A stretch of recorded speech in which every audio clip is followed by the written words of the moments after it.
Welcome back to Android's Q&A. My name is Jayce, not Joyce, not Jason, but Jayce. And this is where we try and answer your most pressing Android questions.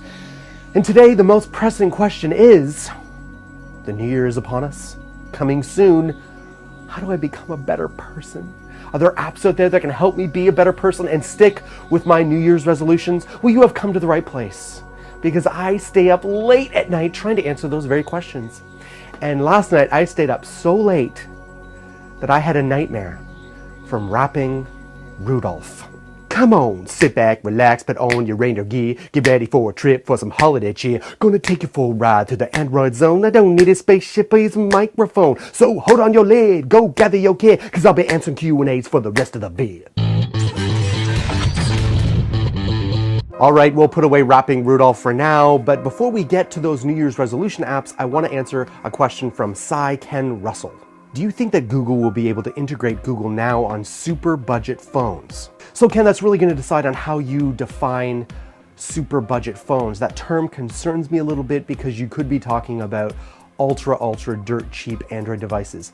And there is a lot of crap out there. My wife unfortunately bought our daughter a tablet that was, I don't know, but that thick. It was like 50 bucks and it was running a forked version of Android and it was horrendous. I mean, we didn't use it 10 minutes out of the box and it was so laggy and so slow.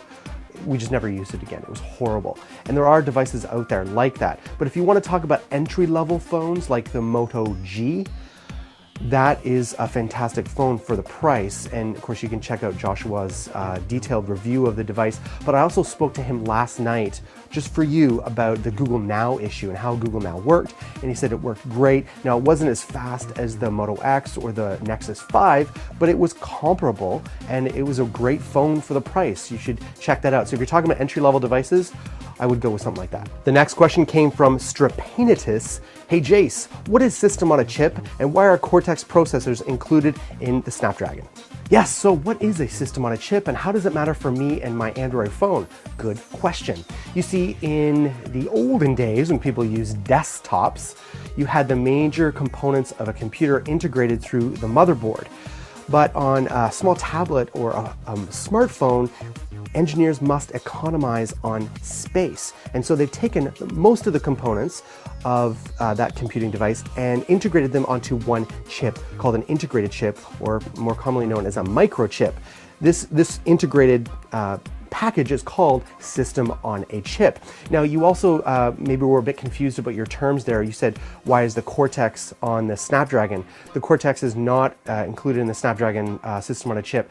Snapdragon uses the Crate processor. The Cortex is used by the Tegra 4 processor. But great question. All right, since I was about 19, I had major plans to change the world, but I soon realized that none of that was even remotely possible unless I had some measure of self-discipline. And I didn't have much, and I had to work on it a lot. And since the advent of smartphones, it has actually helped me significantly. And I know coming up in the next week, people are going to be thinking about their New Year's resolutions to, change their lives, improve on things, whether that's how they eat, how they exercise, how they educate themselves, and they have various different goals. And I wanted to share with you the apps that I personally use. These aren't apps that I've, reviewing for just this segment. These are apps that I use almost every day, and I love them, and I wanted to share them with you. All right, the first one I wanted to talk about was Audible. For those of you who have goals that relate to your own education, your own career goals, Audible is fantastic. Why? Well, it allows me to, read and educate myself on the topics that I'm interested in while I'm doing other things. Because the biggest challenge with reading is that people don't have time to read. You have to sit down and read and be undisturbed. Well, with Audible, I can read while I'm driving, walking the dog, doing the dishes. My favorite thing to do, my favorite pastime, I could dump, 10 hours a day in it, is to play some of my favorite video games while I'm listening to an Audible book. And Audible is not a sponsor of this show, but hey, Audible, if you want to sponsor us, I will make you an Amazeballs commercial, okay? I love Audible, and let's talk about the apps, okay? So Audible has a great app both on Android and iOS.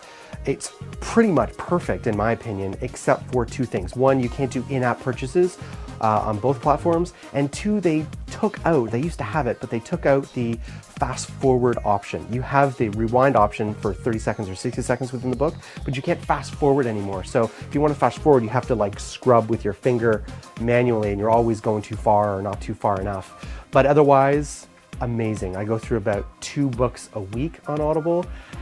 Just talk about the subscription model for a moment. If you become a subscriber, I think I'm like there's 2 levels to it. There's like a $19 or $17 option, and then there's a $22 option, the premium membership, and you get 2 credits per month or 1 credit per month. And most books can be bought for 1 credit. Some of the real premium ones take 2 credits, but then you get a discount on all the other books within their library. And I have bought their competitor audiobooks.com, and they're also really good. Their app does have the fast forward version, but the app isn't as pretty for sure, and they just don't have the same selection as Audible. And in the end, I went back to Audible because of their subscription model. It's just a little bit more cost effective in the long run. And for someone like me who reads so much, Audible is really fantastic. Check it out. All right, the next app is Runkeeper, and many of you will know about this. It basically tracks your exercise, whether you're running, walking, biking, hiking, or anything like that. And I use it for when I'm walking the dog, when I'm hiking, all that kind of stuff. It tracks my distance, my laps, organizes my goals and all that kind of stuff. And a voice will come on and tell me what pace I'm on in that lap, what distance I've gone, how far I have to go, all that kind of stuff. And it allows me to listen to my audiobooks at the same time it's playing on in the background. So it's really fantastic. The only drawback to it is that it gets expensive to operate because it does use GPS, and depending on your data plan, it can be expensive to operate. I've noticed a noticeable hike in my bill when I used Runkeeper a lot, but otherwise, fantastic. Now the next app, I'm sure almost all of you use or have used to some extent in the past, but I'm going to talk about it because it's the app that's probably had the biggest practical impact on how I organize my life, and that is Google Calendar. Here's the thing. People like me who, loosely call themselves ADD, we don't just need reminders, we need harassment, right? And Google Calendar allows me to set up at least 5 reminders. On the iOS version, it allows me 10, and I use that one too. For reminders for appointments, for deadlines, phone calls, anything I need to remember to do, it will set up constant reminders. And I warn you, I have spent over $200 on different types of calendar apps because this was really important to keep myself organized. And I always came back to the Google Calendar, at least on Android, because it allowed me that kind of flexibility. The most important thing for me is multiple reminders, color coordination, that's really important, and automatically syncing up to the cloud, which it does all that really, really well. Google Calendar, love it. All right, the next app is an app and a gadget, and it is Fitbit. I bought Fitbit for $110 or so a few months ago, and I like it. I like it a lot. I like it because it automates the process of tracking, my calories and my exercise and all that kind of stuff, and it doesn't require me to think about it very much. And I like that. I like that a lot. I just really need to remember to charge the Fitbit and sync it up with the desktop app, and it works really, really well. I don't have much experience with the mobile app, but when we're talking about New Year's resolutions, to be able to stick with one of these New Year's resolutions, you need as much of the process automated, so you're not thinking about it. And Fitbit does a fantastic job at that. For me, it was worth the money if you're willing to take your exercise seriously. All right, so the last app recommendation for this isn't an app at all. It's a book, and it's on Audible. You can also get it on Kindle, of course. And it is called The Power of Habit. And this is a fantastic, potentially life-changing book. Why? Well, I have read a number of different books, like at least a dozen, on the subject of self-discipline and changing habits and stuff like that. And a lot of them is basically they're inspirations. They're meant to encourage you to just have more willpower, to have more discipline, to be more determined. And that's not a really smart long-term strategy.